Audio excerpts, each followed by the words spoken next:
The chair recognizes the gentleman from Kentucky, Mr. Massi, for 5 minutes.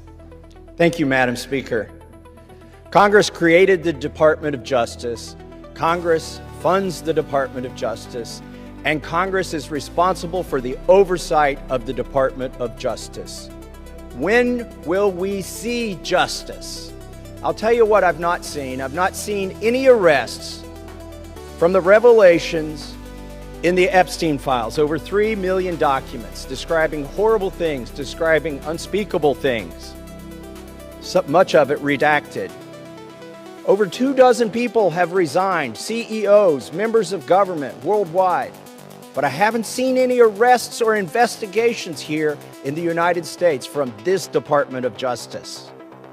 Prince Andrew, Duke of York, who has since been stripped of his royalty, his royal titles, due to his affiliation with Jeffrey Epstein, has been arrested.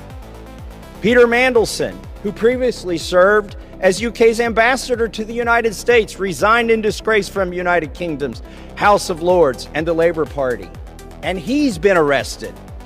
Former Prime Minister of Norway, Torbjørn Jagland, has been charged. But we don't see any charges, arrests, or investigations in the United States. What do we see?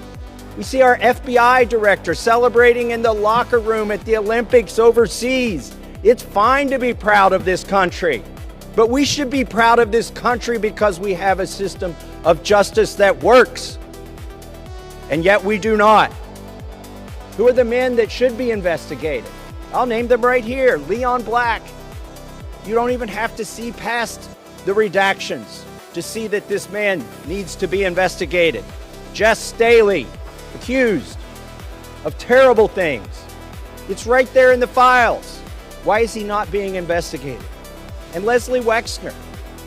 Why did the FBI list him as a co-conspirator in their own documents in a child sex trafficking case, and then tell him, according to him, that they had no questions for him? Why is that? Well, the Epstein Files Transparency Act requires the DOJ and the FBI to disclose to us their internal memos and emails about how they made those decisions, whether to prosecute or not prosecute. Yet they have not delivered those memos. And we still don't have the memos and documents and emails from 2008 to explain why Jeffrey Epstein was given such a light sentence in what would have been an open and shut case of child sex trafficking, which allowed him to go back and recommit these terrible crimes, create hundreds of more victims, and ensnare so many other people in his conspiracy. Where are those documents that describe those decisions?